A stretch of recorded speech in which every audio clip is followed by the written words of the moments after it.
आप सभी का बहुत बहुत स्वागत। आप सभी के अंदर धरते हुए परम को मेरा कोटि कोटि प्रणाम।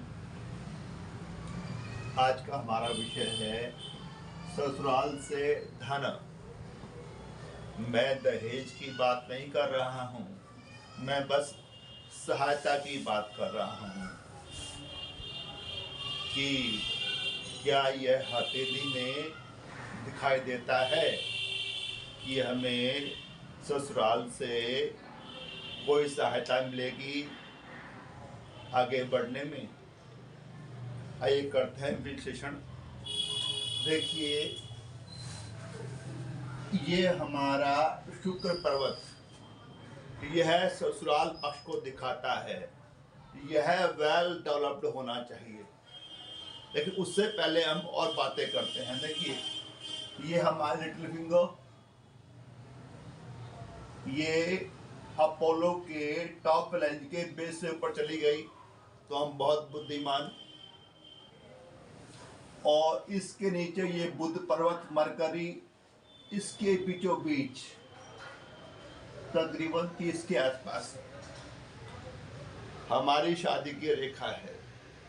अगर यह हल्की सी झुकी हो, हल्की सी, तो ये दिखाता है कि ऐसे जातक की पत्नी ना बहुत सुंदर होगी और उनमें खूब अच्छी निभेगी।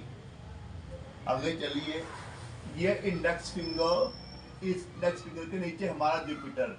जुपिटर पर अगर हमारा क्रॉस हो, वेल डेवलप्ड जुपिटर पर हमारा एक क्रॉस है, ये भी दिखा रहा है कि पति पत्नी में अच्छी निभेगी। यह प्रेम विवाह की ओर भी इशारा कर रहा है, लेकिन सबसे बड़ी बात कि पति पत्नी में अच्छी निभेगी। आगे चलिए, ये हमारा ल्यूनर से कोई रेखा गई और ये पहुंच गई शनि पर्वत पर। शनि पर्वत वेल डेवलप्ड फ्लैट, और चंद्र पर्वत से आ रही है तो दिखा रही है कि जन्म स्थान से दूर सफलता मिलेगी। लेकिन यहाँ कमाल देखिए कि एक रेखा चंद्र पर्वत से उठती है और 30 के आसपास यहाँ जाकर हमारी लक लाइन से मिलती है। ये दिखाती है कि हमारे भाग्य के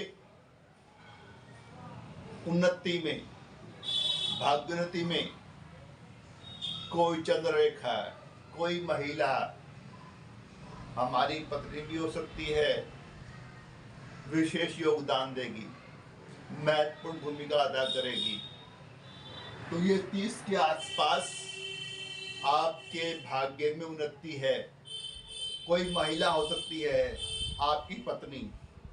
यह शुभ विवाह की तरफ संकेत कर रहा है, द्वारा प्रेम विवाह की तरफ संकेत कर रहा है। लेकिन हमारा विषय प्रेम विवाह नहीं है, हमारा विषय है ससुराल से धन। तो ऐसा अगर संयोग बन रहा है कि चंद्र रेखा यहाँ 30 के आसपास हमारी भाग्य रेखा से मिल रही है, तो हमें 30 के आसपास शादी भी होगी और ससुराल पक्ष से कुछ अच्छा ही मिलेगा। हमारी पत्नी हमें बहुत सहयोग करेगी। अगर सीधा आप अपने विषय पर आते हैं और वो है ससुराल पक्ष से सहायता, तो ससुराल पक्ष हम देखते हैं शुक्र पर्वत से। यह वेल डेवलप्ड होना चाहिए, और इस वेल डेवलप्ड विनस माउंट पर हॉरिजॉन्टल लाइंस अगर ज्यादा हैं तो ससुराल जो पक्ष है ना, वो अच्छी आर्थिक हालात में नहीं होगा। यदि यहाँ पर कुछ वर्टिकल लाइंस इस तरह से कुछ नेट बना दें, जाल बना दें, यह भी दिखा रहा है कि ससुराल पक्ष की तरफ हालात बहुत गंभीर है आर्थिक रूप से। आप उधर से सहायता की अपेक्षा नहीं कर सकते। लेकिन यदि यहाँ पर हमारे पास इस शुक्र पर्वत पर काफी वर्टिकल लाइंस हैं, इस तरह से ये प्रोग्रेसिव लाइंस होती हैं। इसका मतलब है कि जो आपका ससुराल पक्ष है ना, वो अच्छी स्थिति में है और आपकी सहायता करेगा। इसको बिठाइए।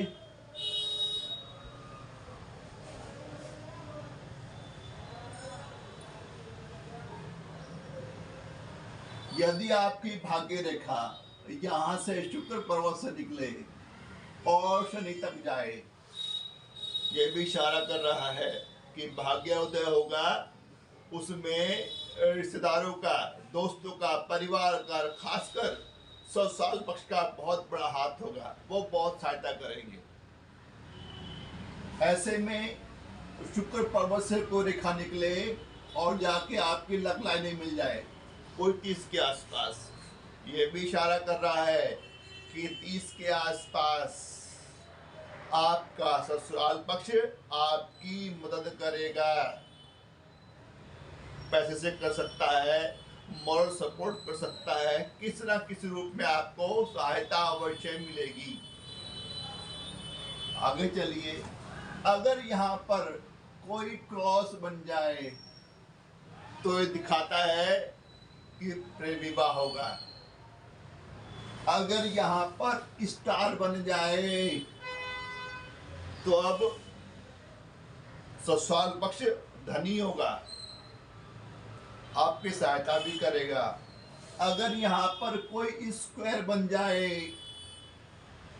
प्रोग्रेसिव और हॉरिजॉन्टल लाइन के संयोग से, तो ये दिखाता है कि जो आपके इन-लॉज हैं वो फाइनेंशियल रूप से काफ़ी अच्छे हैं और उनकी तरफ से आपको काफ़ी मॉरल सपोर्ट और फाइनेंशियल सपोर्ट मिल सकती है।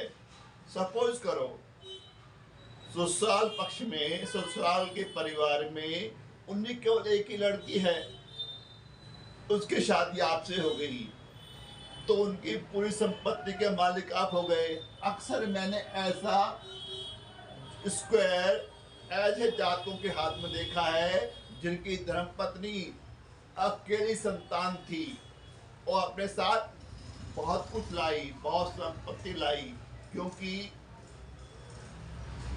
जो इन-लॉज हैं उनके डिमाइज के बाद, उनके जाने के बाद सब कुछ किसका होगा? लड़की का। लड़की का हुआ तो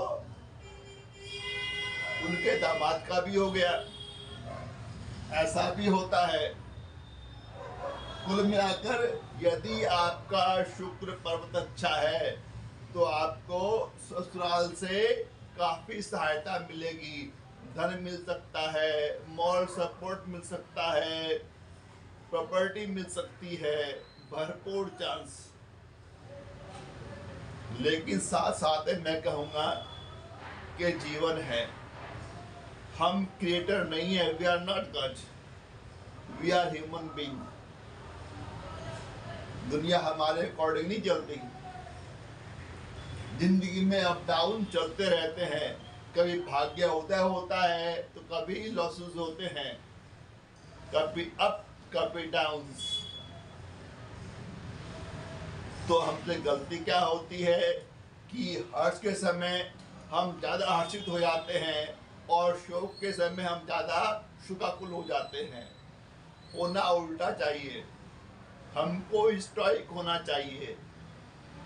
बहुत खुशी में बहुत हर्षित नहीं, बहुत गम में बहुत शोकाकुल नहीं, जस्ट स्टॉइक। कभी खुशी कभी गम भी तो चलता रहेगा, यही जीवन है, यही संघर्ष है। संघर्ष का नाम ही जीवन है, जिंदगी है, और हर एक के जिंदगी में संघर्ष होता है।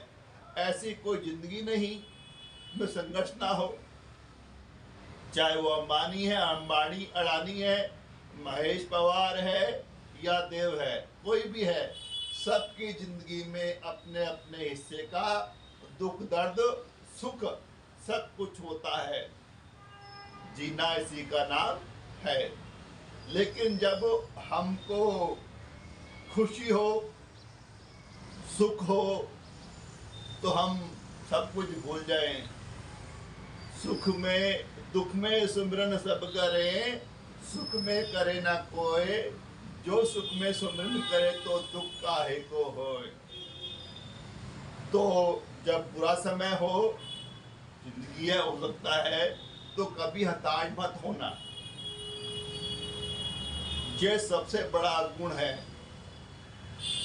अपने आप को हताश मत होने देना, निराश मत होने देना, अपने आप को मोटिवेटेड रखना। मोटिवेटेड कुछ याद रखना, मन में गुनगुनाते रहना। जैसे कुछ मुझे अच्छा लगता है, जैसे कि हरिवंश राय बच्चन लिखते हैं, अमिताभ की आवाज में है कि असफलता एक चुनौती है, असफलता एक चुनौती है, इसे स्वीकार करो। कहाँ कमी रह गई, कहाँ कमी रह गई, सोचो और सुधार करो। जब तक नाम दे सफलता, नींद चैन सब त्यागो तुम, संघर्ष का मैदान छोड़ मत भागो तुम। कुछ किए बिना यहाँ किसी की जय जयकार नहीं होती, कोशिश करने वालों की कभी हार नहीं होती। बस कोशिश करते रहना, सुख दुख लगे रहेंगे। अगर आपने कोशिश की, कोशिश करते रहे, सफलता जरूर मिलेगी। और मैं उम्मीद करता हूं कि आप अपने आप को मोटिवेटेड रखेंगे। बुरे समय को